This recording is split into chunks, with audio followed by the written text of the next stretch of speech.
Hi everyone, welcome back to my channel. My name is Neem Pujara, and in today's video I am going to show you the do's and the don'ts. In today's video I have tried to depict both the sides simultaneously by also giving a reasoning as to the things that you are doing wrong probably and the correct way to do them by telling you why these things that I have done fall in the don't category.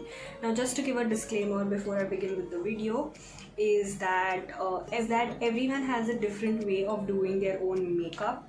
Everyone has different thought process. Everyone has been trained differently, and that's fine. In this video, I'm going to show you what, according to me, are the do's and don'ts of makeup. So every person is different. Everybody's techniques are different, and not everything that will suit my face will suit every face. So even the do's that I'm showing, you need to customize it according to your face shape, your eye shape, your lip shape, your skin shade, everything. So please keep that in mind, and let's begin with the video. So this side of my face is going to be all the do's, and this side of my face is going to be all the don'ts. So I will first show you the don'ts, and simultaneously I'll show the do. The first thing that doesn't fall in either do's or don'ts is that wash your face. It's very important to get rid of any sort of oil or dirt from your face. Even if you are sitting at home the entire day, it's important to wash your face before you put on your makeup.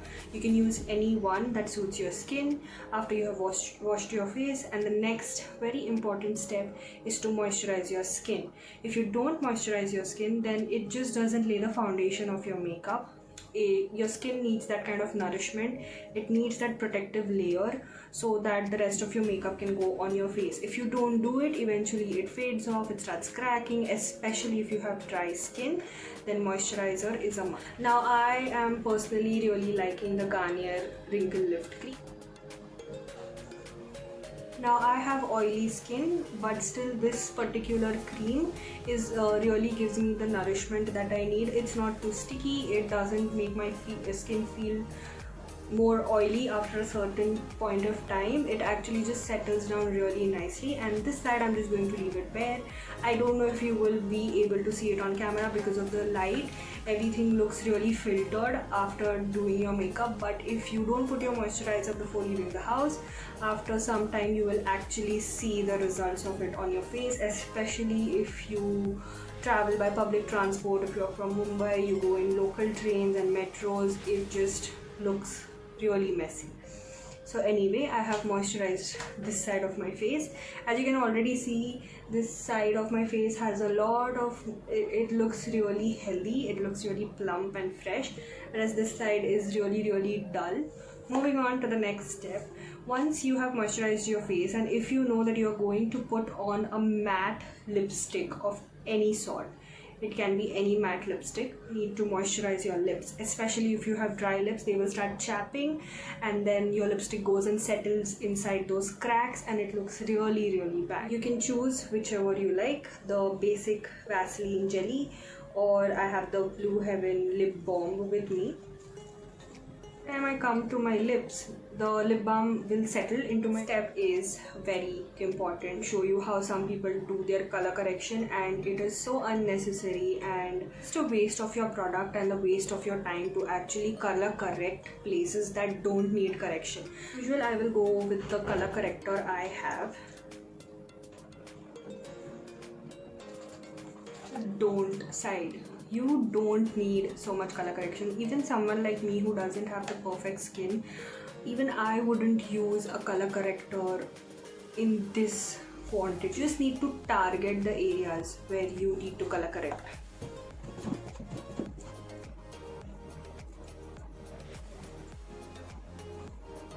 My do's side has very little product, and it's very targeted as compared to my don't side. As you can see, there's a lot of product. Inside there is so much color correction. I have seen people actually turning their entire face orange. Also, there is one more don't that I would suggest. Don't use an orange that doesn't go well with your skin shade. Now it's going to take me forever to actually blend it, and by the time it blends, it's going to look super orange, and it will make it difficult for me to actually apply my foundation, I will have to use more foundation because it's so orange. To neutralize it, my face will definitely look very heavy with makeup. Now, when it comes to foundation, there is not much that I can say about do's and don'ts. If you have almost nearly perfect skin, try to avoid using foundation regularly or on a daily basis because your skin doesn't need it. You can obviously go for a very sheer coverage foundation or a good BB cream if you have to give that beautiful glow to your face and to even out some minor imperfections. Very important to choose the correct shade of your foundation. And don't that I would like to say about foundation: always blend your foundation down on your neck and on your ear as well, and your face looks a different shade and your ear will look a different shade. I'm wearing like a really high neck, so it wouldn't matter so much, but if you're wearing like a deep neck or off shoulder or something that shows your neckline a lot more, then it will look extremely ridiculous. Also, if you are me or your ears are visible when you're going out, they will visibly be of a different color. So always blend your foundation, foundation into your hair line. This is also, I feel, sometimes people forget to do this. If you keep dragging your foundation down, it's just going to drag down unnecessarily. It won't look that great. But if you use circular motions for your foundation, it kind of moves the product around, making sure that you don't end up using too much product. I blended my foundation on my neck and it clearly shows, and here I have, which is why I look very even and it looks really nice and clean and even. So it is very important to bring your foundation down to your neck. And the next step is definitely a concealer. The way I will be showing you how not to do your concealer, but lately I have definitely changed my concealer routine, so it's not new for anyone, but this is how I do my concealer.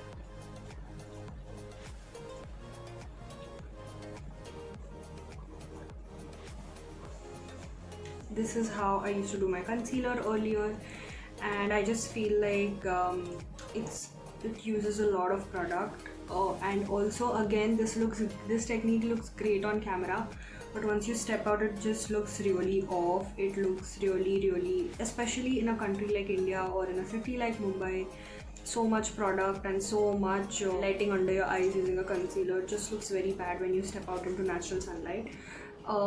This is, I feel, a really better way of concealing. I just apply it under my eyes, that's it. I don't do, unless like if you need spot correcting, then just a little bit over all the spots that peek through. So much product, you need to blend it so well, so nicely, that none of this is visible.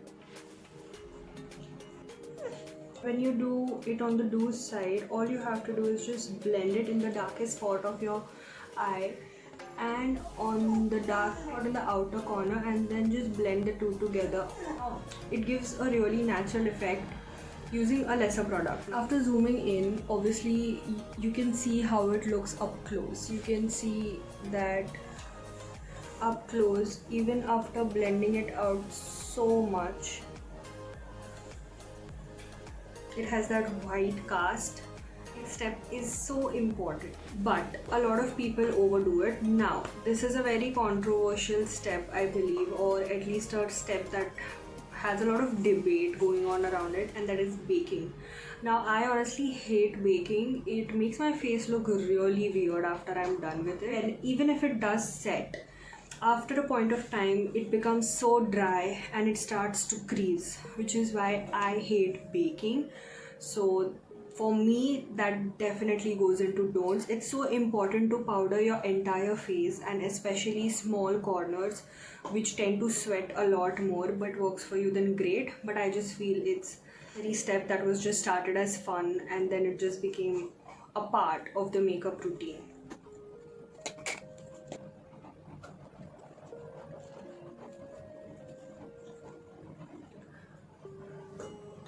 When you do this instead of this, you save so much product. I'm just taking like the excess on my mirror or whatever is around it and just dusting it, and it immediately mattifies. I don't need to do all these extra steps that take like a lot of time. A powder brush and just clean off my base. This looks more crisp, but if you actually see my face in real life, you will be able to see the white cast that the powder has left, and that doesn't look too great. With my contour, blush and highlight, doing the wrong contour for your face can actually look really bad. Similarly, not choosing the right color for your blush, or not applying highlighter correctly, or at the wrong place, or not blending it properly. So let's just quickly go to the next step. Using my Wet n Wild Mega Glow, because when you don't know where to contour, you end up contouring literally anywhere. Taking it out properly. Your forehead too. I have a small forehead, so I don't need to contour, but because you just watch something online, you just want to apply it without analyzing your face, then it looks unnecessary. It's a wastage of product. You just look so bronzed up, and your contour goes all the way till your lip. As I've already said in my contour video, that your contour should start from the top of your ear and end at the end of your eye. And then you need to blend it upwards or in its place depending on the shape of your face. So please remember that. This is how you should be contouring your face. It looks nice and soft, and this is definitely a no. You can see how patchy it looks. Don't for your blush is choosing the wrong color for your blush, and also not knowing where to apply it, and also using a wrong brush to apply it. It's a dense brush, and the bristles are so close because it concentrates the product in its place. You don't want that when you put your blush, so you always choose a fluffy brush. Like, I don't know if people apply their blush this way, but I'm sure there might be some people who do so. Gaps, that looks really bad.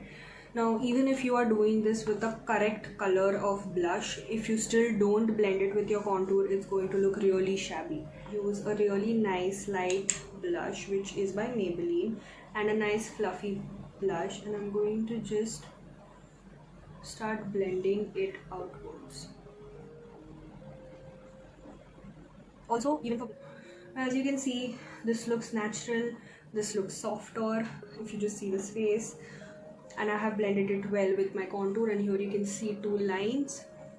So this is your don't for contour and blush, this is your do for contour and blush. There is no restriction on using highlighter when it comes to your makeup look. A lot of people don't use the correct color, or they or wrong color,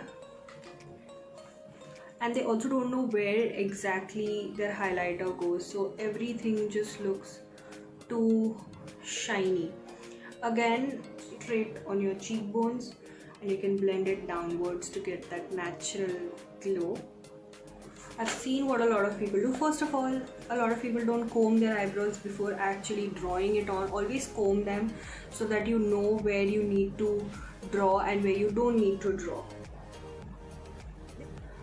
Also, they use a black eyebrow pencil for their black hair. If you have black hair, then you need to take a tone lighter, that is probably grey or like a really deep brown, preferably grey, to enhance. Otherwise they look so black and it looks like you have used kajal. Ridiculous how some people just go on and draw their brows, and naturally your eyebrows are light at the beginning and then they get dark, and that's how you should be drawing your eyebrow. You don't need to start drawing like a dark line from the beginning and just dark everywhere. So this is how you should do your eyebrows, okay? You need to brush your eyebrow down, just draw a line near the arch, not overdraw, just draw along the line, and in the direction of the hair just draw short strokes, and then comb it upwards Then start the line, not from the beginning, from the middle, and again just in the direction of the hair, fill the gaps, and then with a very light hand come to the beginning of the brow, and again using a very light hand just draw upward strokes and then just comb it. So as you can see, this looks so much more softer and this looks so black and heavy. A huge don't that I would say is starting with a really dark color in your crease is a huge don't. Back, you will have to go over it. You always start with a natural color and then go on building your eyeshadow up. In your transition is definitely not it. What do is use a nice neutral shade of width so that you get an idea where you should be placing your color, if you're going right or wrong. If it's, you can go ahead and make corrections and deepen it, but starting off with this is just not the correct way to go. Blending it all out. A lot of brushes always use it from the back. If you use it from the front, it just concentrates the color really harshly on your eyelid.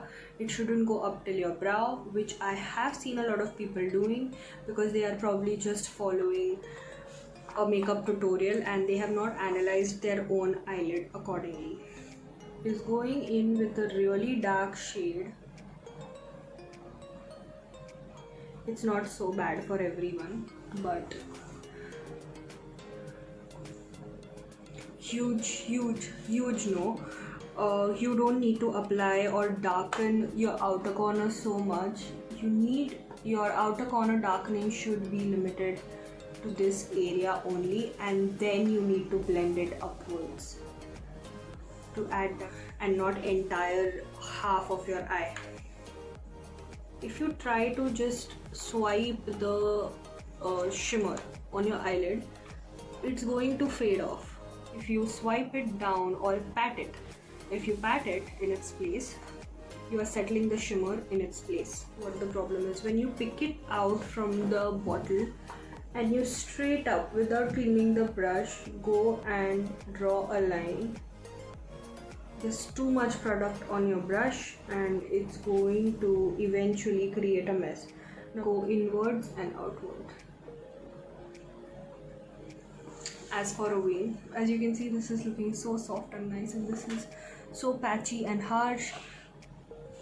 Combing your lashes with your mascara is not a good idea.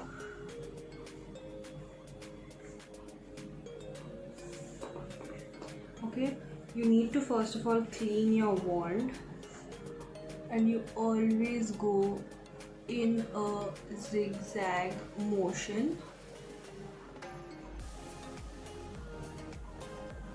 and you can instantly see a difference. So it's obviously okay if you wish to overline your lips. For someone like me, I have really tiny lips, so I try, but you need to overline them realistically. You try to overline your lips, it goes wrong, so you go on and you try to correct it over and over again, and then it just becomes a huge mess, which is why I would just suggest that you follow the natural line of your lips. These are my natural lips, and here I have overlined them.